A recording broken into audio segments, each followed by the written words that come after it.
Coming up on this special edition of the ICT Newscast, a Washington, D.C. rally is calling for the release of Leonard Peltier.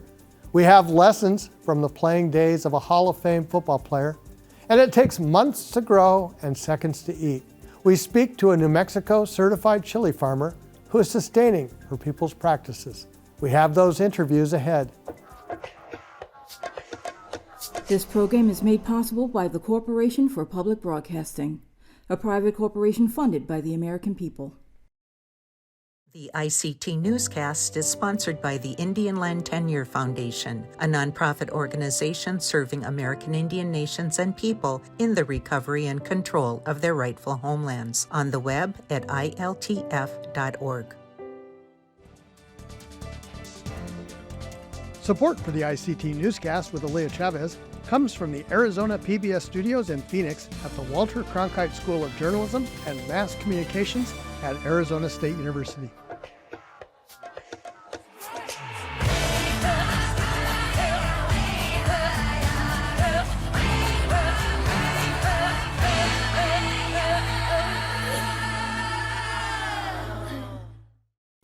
Thank you for joining us for this special edition of the ICT Newscast. I'm Mark Trahan.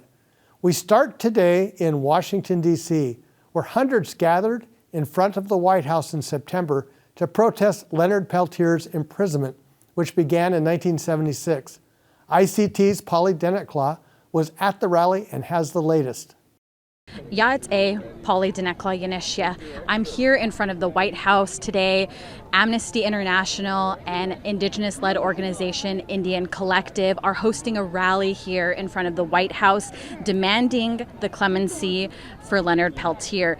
There are hundreds in the crowd. It's a hot day here in Washington, D.C., and yet still there are hundreds of people gathered in front of the White House chanting. There are speeches happening, and there is an air of urgency. Who is Leonard Peltier? Well, the person we are speaking of is my dad, who I don't know. The shootout happened on June 26, 1975. November 2nd, 1975, I was born. So if you do the math, I wasn't even born yet when the whole shootout happened. So who is the man? I really don't know who the man is, just that he's been in prison far too long for a crime he never committed. They did ballistics testing on the gun and the bullet. None of it matched. And we just know him, like the younger kids, know him as a person who's in prison for a crime he never committed. Growing up without a father, a dad figure, just know the name of Leonard Peltier is quite sad enough, but now he has, his grandkid is here, and he has a great grandchild that was just born in March. So how would he feel to not know his grandkids, his great grandkids? And my message to him would be like, what would you do if you were in false imprisonment and you weren't even be able to help out your son what you're doing right now? I don't care what it is, being able to be there, achievements, I was 18 years old and I graduated high school.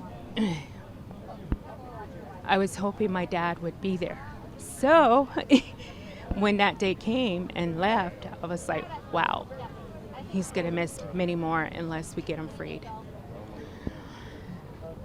So I just want to free my dad I feel like it's too late for me, but get my dad freed for his grandkids so they get to know who he is as a person and not just locked up behind those bars. So in those 48 hours, when the time was up, it was gone. But because they were so aggressively trying to get my dad out when the Clinton era, a lot of it was used for his paralegal, his defense committee. So sometimes my sisters and my brother, we would have to fight for just even 5 hours to see him. So sometimes we only got to see him once a month for 3 months. And then the rest of the time was for the lawyers. And that was during the holidays. We try to go see our dad. With the Coleman, my understanding is that they're constantly on lockdown. So even trying to see my dad is not even a chance. I got to see him once, and that was 3 years ago. We're here to support Leonard Peltier and his incarceration for over 45, 6, 7, 8 years.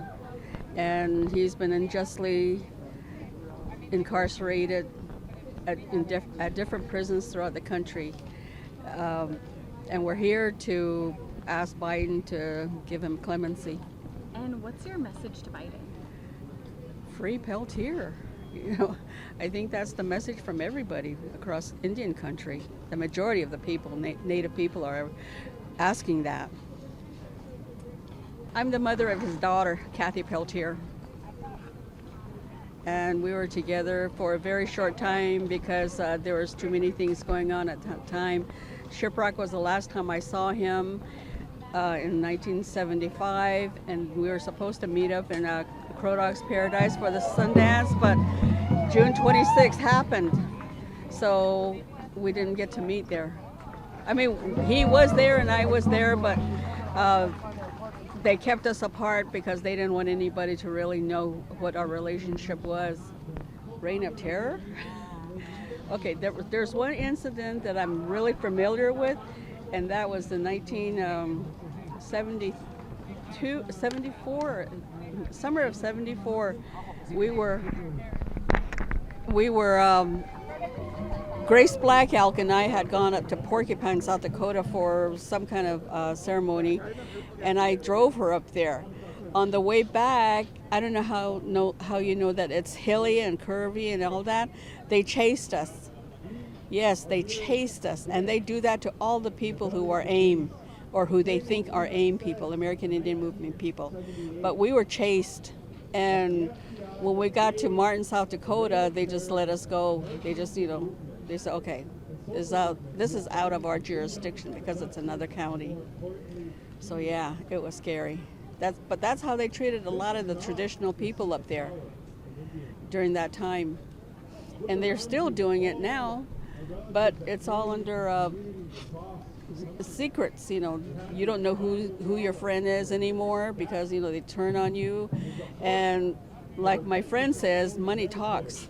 So if they offer you money and tell you to go after that, and you see the money and it's like, oh my gosh, I got money, they'll do it.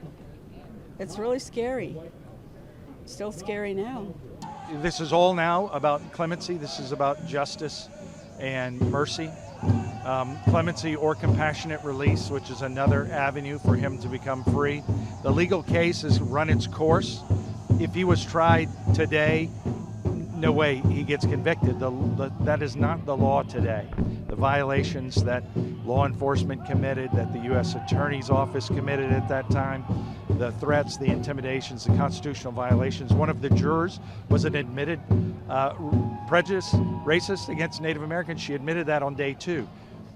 It's a Sixth Amendment violation. Today, this case gets tossed. 1977, when it was tried, there was a different era. So all that time has passed. One of the unfortunate things about the legal system is that it puts a high premium on finality. Even if we get it wrong, they like to say it's over. And so there's not that opportunity to come back and go, no, you got this incredibly wrong. So now we're in the political process, speaking to the president about clemency and about a reduction in the sentence through compassionate release. Reach deep, deep, deep inside your heart, my old friend, Mr. Biden, and have all the compassion you can muster for my brother, Leonard Peltier. I'm pleading for family. I'm pleading for our relative. He's not just a cause to me. He's my family. Please show compassion to this one man, this one Native man who needs to be free now. He wants to get out and look at the sky. He doesn't want to go out in a wooden box. He wants to go out where he can talk to people and breathe free air, as he said. Let him do that. He's had 2/3 of his life have been behind bars. It's time. It's time. I'm Polly Deneclaw in Washington, D.C. for ICT News.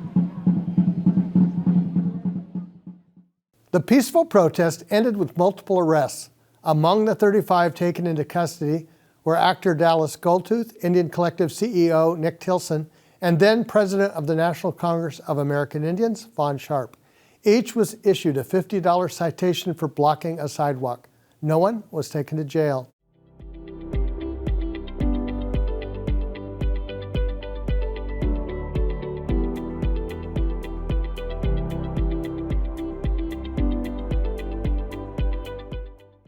Leah Abeta Sanchez spends countless hours tending to the land on the traditional homelands of the Isleta people in New Mexico. That's because she is a certified chili farmer. Aaliyah Chavez sat down with her recently to talk about this year's crop and what exactly goes into the food that has sustained her nation, many nations, for centuries. So this year has been a little bit challenging compared to previous years. So not quite seeing the crop that I've kind of come to expect, but nonetheless very thankful that I still have a crop and that I still have chili to harvest and to share with people, to feed their families, and to share a little bit of the enjoyment that that it brings to them. You are a New Mexico certified chili farmer. What exactly does a recognition like that mean? So the New Mexico Certified Chili Program that I'm a part of is a verification program that's run in partnership with the New Mexico Chili Association. And what they do is they come out and they verify that the chili I'm growing is actually grown in New Mexico.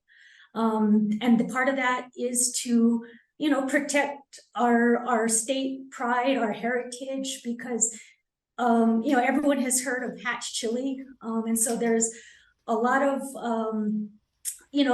people. It's a great marketing tactic. So people that might not grow in hatch, but because there's that name recognition, they'll use that hatch name for their chili, the chili that's grown outside of the state and even outside of the country. So the New Mexico Certified Chili Program ensures that New Mexico chili is really New Mexico chili.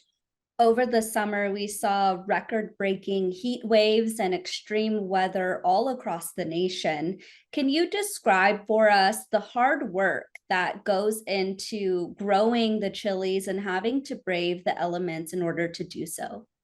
I don't plant till about mid-May, and I go off of kind of what the old timers would use as their date. So after Mother's Day, around between May 15th and May 20th.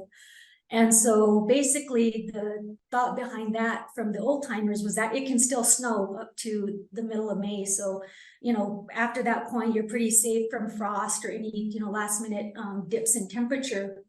This year went by my normal schedule, planted late May. A little different. It didn't quite warm up until first part of June, so that was a little different. And then it just got really, really hot. And it gets hot. We're in the desert, but not this kind of sustained heat of 100 plus days, day after day after day. And so that was really hard. But the chili toughed it out. I did kind of notice, now coming up at the end of harvest season, that the plants were just a little bit behind where I would expect them to be. I would attribute that to the heat, as well as the fact that in addition to it being extremely hot, it was extremely dry this summer. And we've gotten kind of some late rainstorms now within the past few weeks, and it has been so wonderful to finally get that rain, but it's a little too late from where we're at in the season. But again, thankful, I'll take it. But it's just been really tough growing conditions with the weather this year. Leah, I'd love to hear the story of how you first got into farming.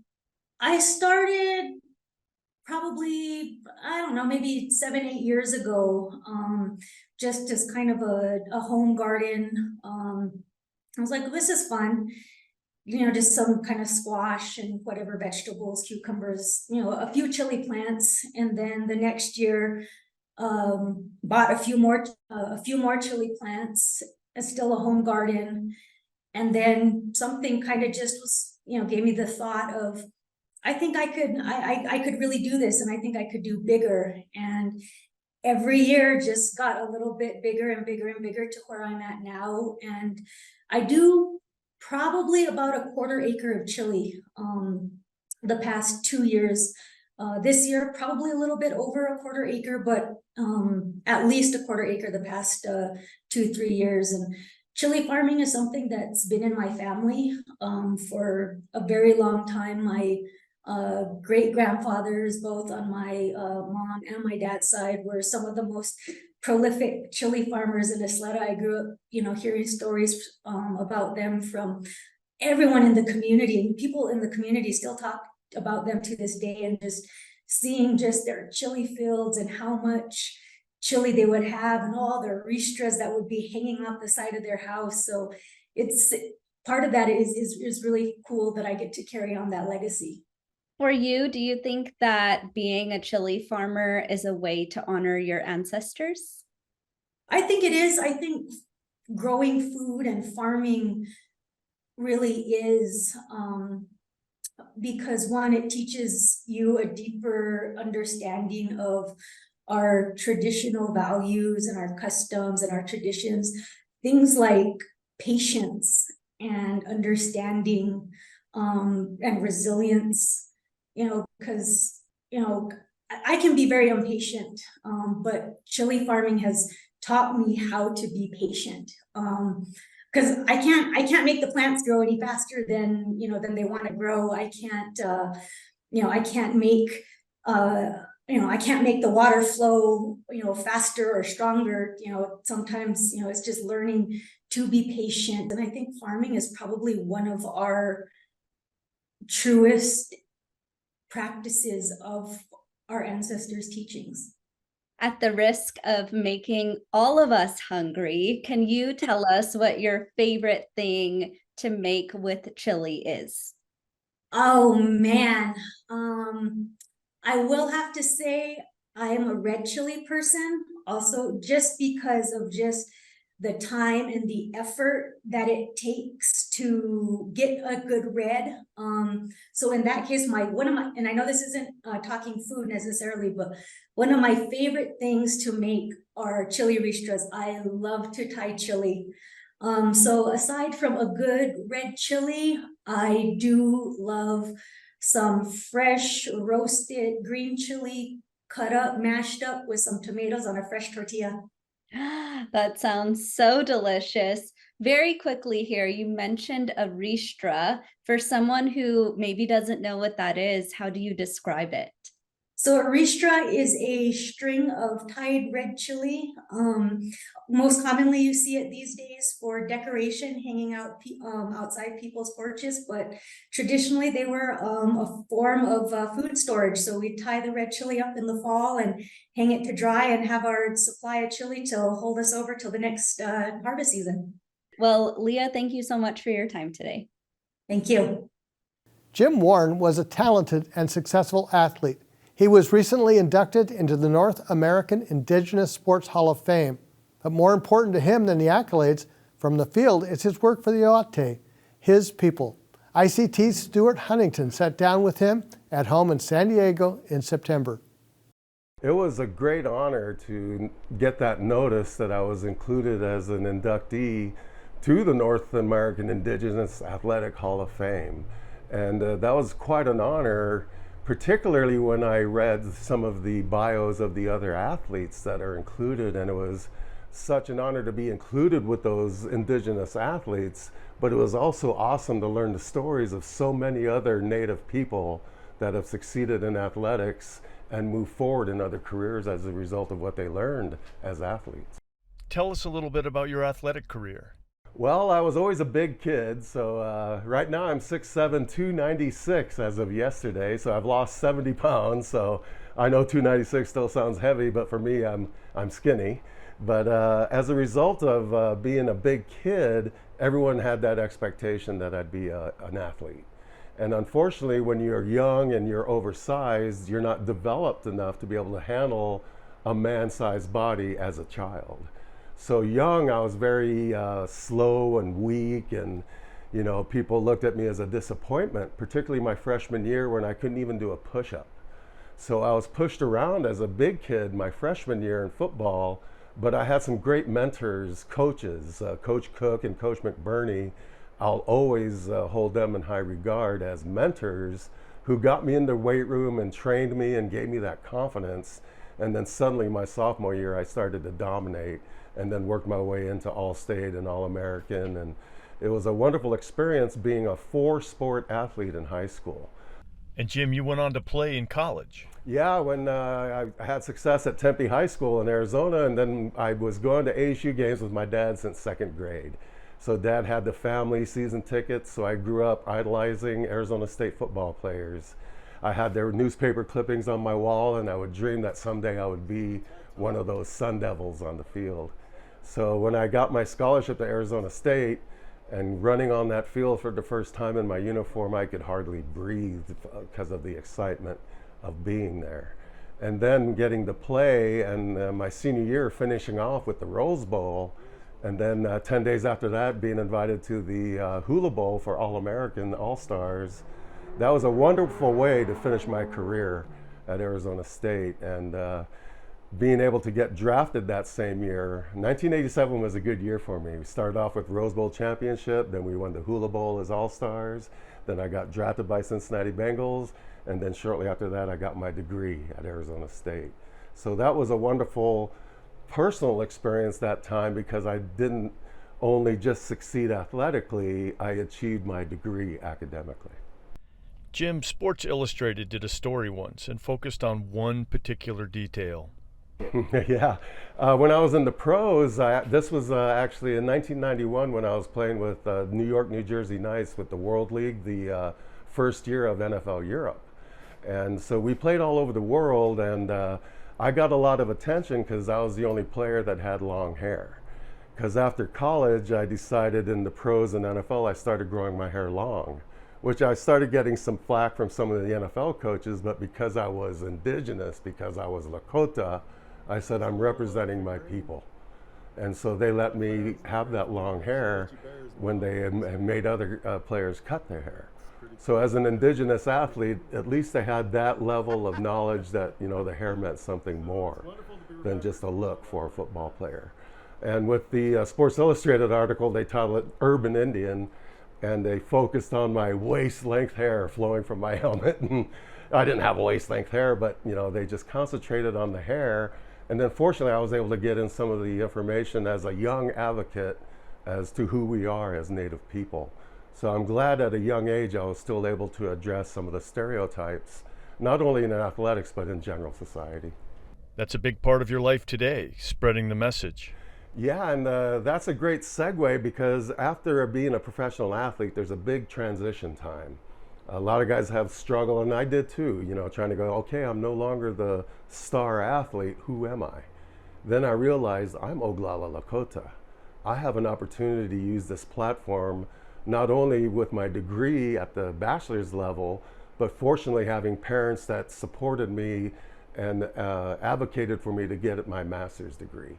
And as a result of getting my master's, suddenly I had job opportunities to create programs for Indian country addressing disability and public health disparities.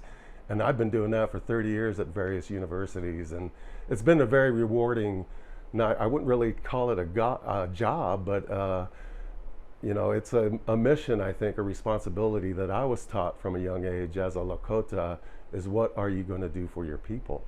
So I represented as an athlete and was honored just recently as an athlete, but recognized as an academic and an advocate, as well as being able to be a teacher through the medium of film. With my filmmaking, I'm able to teach through film. Jim, do you have a particular message to a young Native athlete right now dreaming big? Yeah, I remember I was usually the only Native on my team, so a lot of Pacific Islanders would adopt me. But there's more and more of us I see on TV on different sports, not only football, but a variety of sports. So I feel Black Elk was right when he said it would take 7 generations to heal our circle, our sacred hoop after Wounded Knee. That's the kids of today. And you're seeing them not only perform in the world of athletics, but academically, young advocates. And I firmly believe, and I've been saying this for years, that a member of the 7th generation will be president of this United States. I believe it, and it could be one of you. Jim Warren, thanks so much for joining us today. It's a pleasure, and keep up the good work at Indian Country. Palami awashte. And that's a slice of our Indigenous world. For all the latest, visit ictnews.org. From all of us in the newsroom, stay safe, my relatives.